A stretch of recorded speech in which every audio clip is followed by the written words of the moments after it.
I sat in the hard plastic booth in the McDonald's near the strip mall, sipping coffee and waiting for Mr. Cromes to arrive. It all started as a paper for college. Stragview is such an iconic prison, existing for so long that it's taken on a life of its own. At this point, I guess it became a book, but the more I wrote, the more I realized that what I had wasn't very entertaining. People didn't want a technical history of Stragview. They wanted something that they couldn't get from a textbook. They wanted stories that hid in the shadows of that ancient place, and I was just the person to drag them into the light. Or so I thought. The more I wrote, the more walls I hit when getting stories from the inside. When I had lamented this lack of interesting stories to my granddad, he had given me a friend's email address from his days in corrections. Granddad had a few good stories, and I'd gotten a few other guards and ex-inmates to talk to me about their time at the place. But it seemed to be hard to get people to talk about their time at Stragview. Stragview cast a long shadow, and it appeared to be hard to stay out of the dark cast of that ancient space. That was a line from my book, which I'm pretty proud of. Stragview is a local oddity, having existed in some capacity for nearly 200 years. The exact history is hard to find. I know that it had been a prison during the Civil War, an internment camp for a while during World War II for German and Japanese citizens, and was one of the last prisons to operate an electric chair. These were things that everyone knew, though. The prison was very secretive about what went on inside, and people who left tended to be tight-lipped about their time there. When Mr. Cromes agreed to talk to me, I was ecstatic. He'd worked at Stragview during the 80s, a time when physical violence was still in full swing, no pun intended. Grandpa and Cromes had started at the same time, and the two were friends and had been work partners. Grandpa had also been an observer to the incident that Mr. Cromes was going to tell me about. The other officers are calling it the lightning killings, and they had a lot of people freaked out. Several guards quit during that period, and many of us kept an eye out over our shoulder, fearing we were next. The lightning killings had claimed the lives of multiple inmates, and landed one guard in the hospital, Granddad confided. He also claimed that they were committed by a single inmate, an inmate who was in the infirmary at the time of the killings. An old Ford pickup truck pulled into the parking lot, and a tall man with silver hair climbed out. He was dressed modestly, blue jeans and a button-down shirt, and he made eye contact with me before ambling into the restaurant. He ordered some food before coming to my table with his tray and fixing me with a speculative look. "You Fred's grandkid?" "I am. So you're writing a book about Stragview, that right?" "Yeah, I'm hoping you can tell me something about the lightning killings." He smirked as he sat down, but there was no mirth in it. "Told you about that, huh? You realize the warden will never let your book come out. He was the warden of Stragview for 30 years that I worked there, and he's quite the powerful figure in the community." "I've been told he's been a powerful figure for longer than that."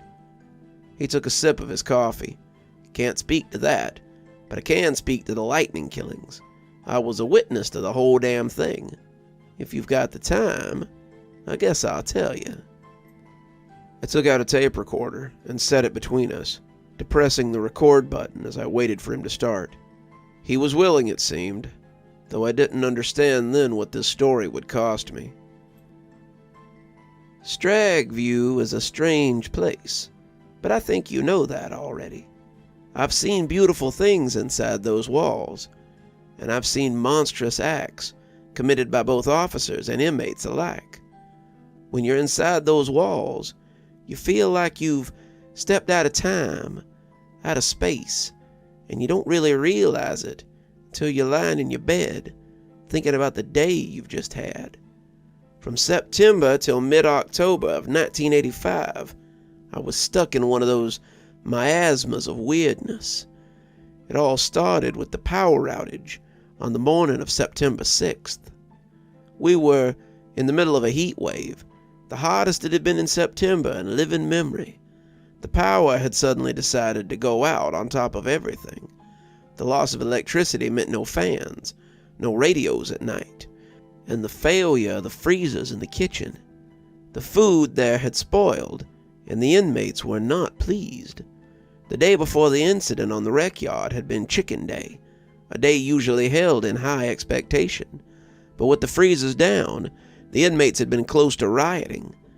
The heat hadn't helped matters, and we officers were sweltering in our uniforms as we tried to keep the peace. However, a few of them had taken it as an opportunity to take revenge. September 7th was the day of the rec yard fight that landed inmate Frazier in the infirmary and kicked this whole thing off. I had lost a game of rock, paper, scissors to your granddad, and, as such, had to work the rec yard in the sweltering heat. So I was standing on the rec yard on what felt like the hottest day of the year when the whole thing broke loose. This was only a Stragview thing, by the way. Once you got back to town, the temperature was an average of 70 degrees, pretty standard for the season. However, the closer you got to Stragview, the hotter it seemed to get. We were never sure why, but I was quickly sweating through my uniform when Sergeant Caden and a few of the other officers walked up. Caden was a real asshole, a grade A jerk who liked to cause trouble. I was never scared of a fight, your granddad either, but we never went looking for trouble. Caden, on the other hand, lived to lay hands on inmates.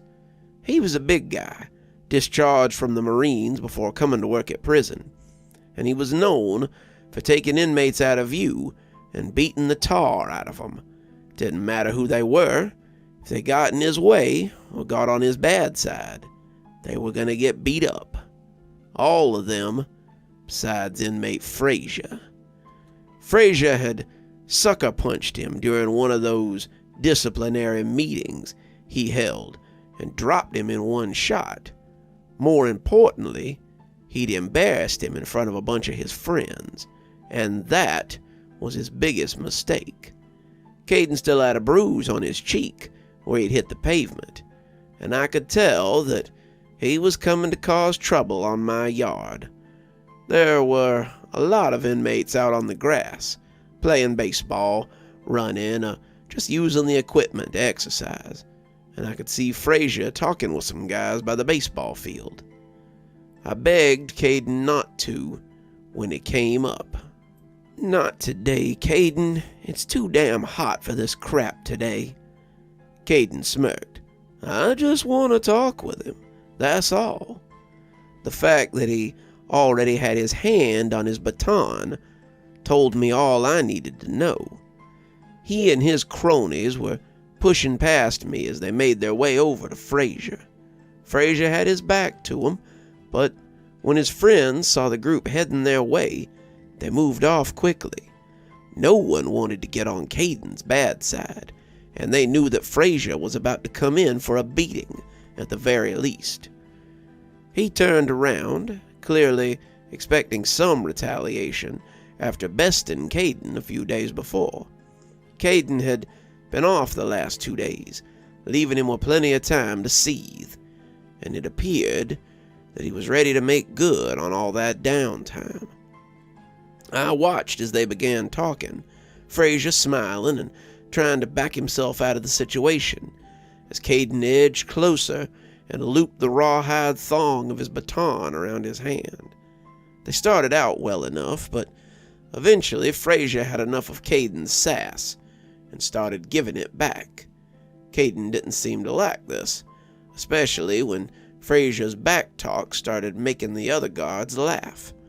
I could see his face darkening as Frazier continued to talk, oblivious of the danger he was putting himself in. When Caden punched him in the mouth, I started moving towards the two at a run. When Caden raised that club of his for the initial strike, Frazier reeled back from one of his punches, and I caught the end and told him that was enough. He smiled over his shoulder, before he elbowed me in the ribs and brought the baton across my face. I was unconscious before I hit the ground. Frazier was not so lucky. I looked up, pen scritching over my notebook as the old guard finished his memory and took a long sip of his coffee. Are you saying you were assaulted by a fellow staff member while trying to break up abuse? Mr. Crome shrugged. I'm saying that things like that happened a lot back then. Officers beat inmates. It happened. Sometimes I agreed with it. Sometimes I didn't.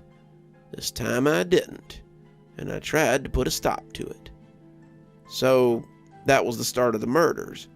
Inmate Frazier's death was the "Who said Frazier died of his injuries? You young people, always so quick to get to the kill that you can't enjoy a good story anymore. Do you want to hear it or not?" I nodded, urging him to continue.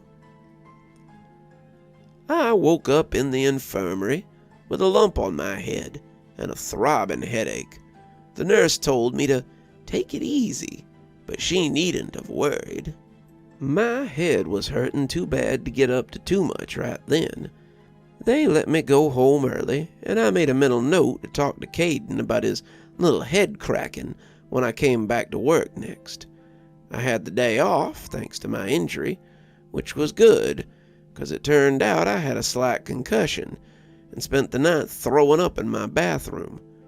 That was the first night of storms and the first night of killings. The phone rang about 6:30 the next morning, and I only know this because I looked at the wall clock as I staggered out of the bathroom. Your grandfather was calling to tell me about what had happened that night.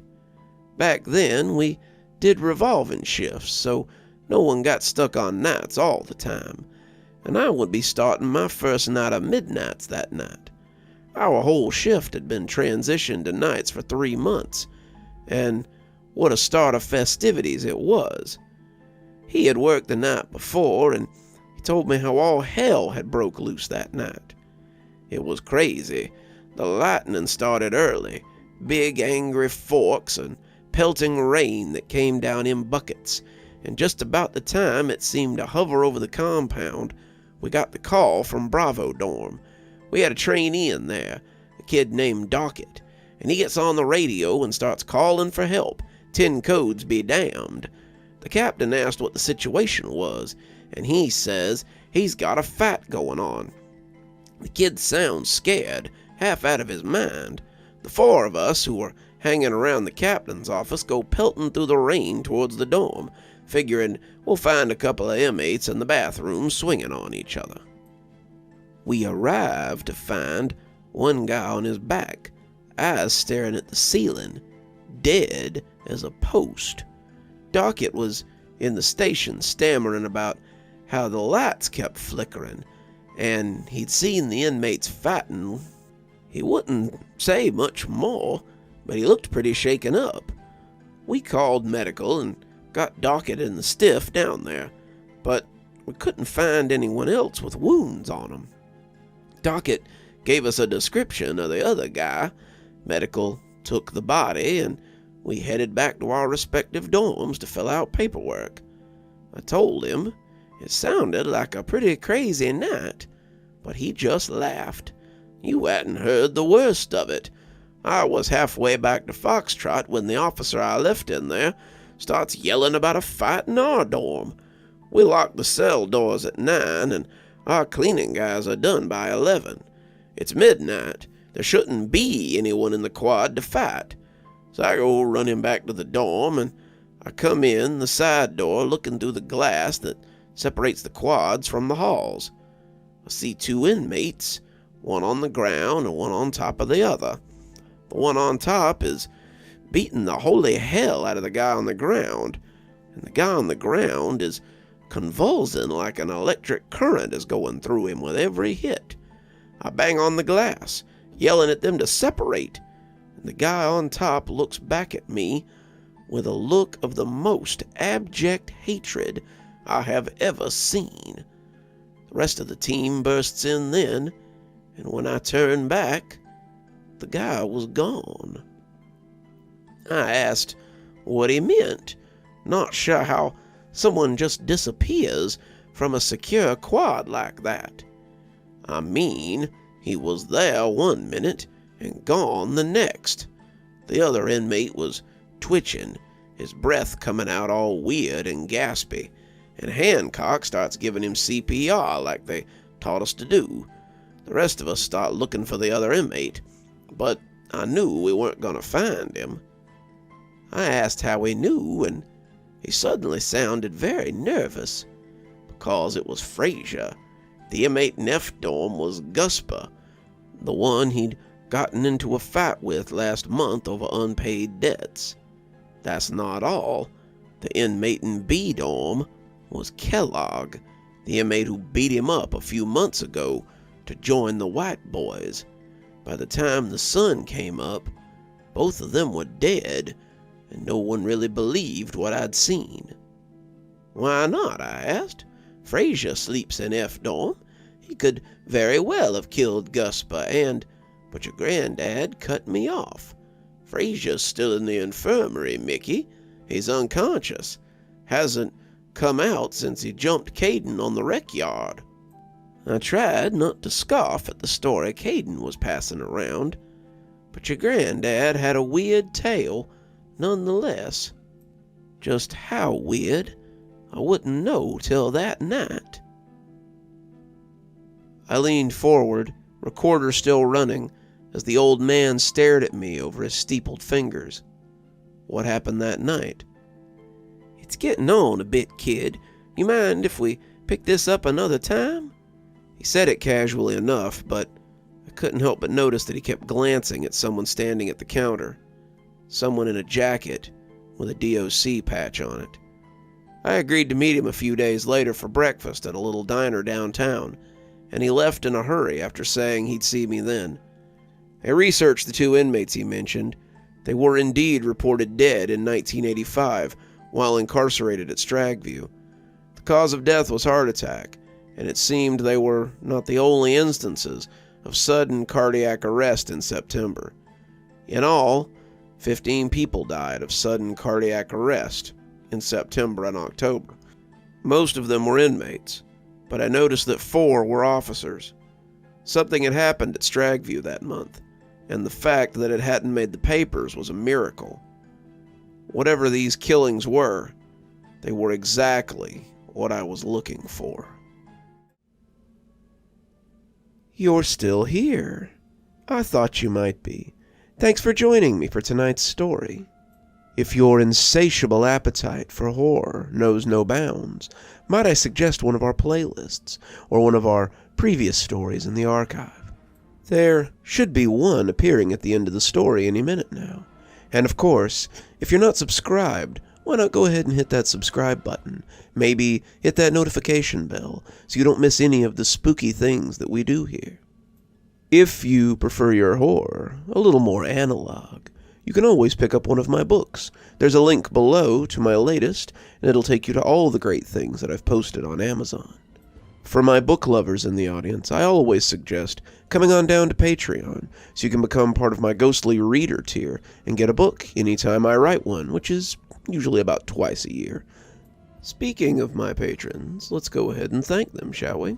Thanks to Unicorn Hollow for being our spooky ghost contributor. Thanks to Janet for being our spooky skeleton tier contributor. And thanks to Hi Stacy, Winter, Xaronan, Emily Coltsfoot, Stephanie Carrington, Marianne Schuler, Tyler Parker, and Jennifer Damron for being our ghostly reader tier contributors. Thanks, everyone. We just couldn't do the show without you. If you think you might like to support the show in a more monetary fashion, come on down to Patreon. I have many tiers. I think you'll find one that'll suit you best. And as always, thanks for stopping by. Dr. Plague, signing off. Have a wonderful evening.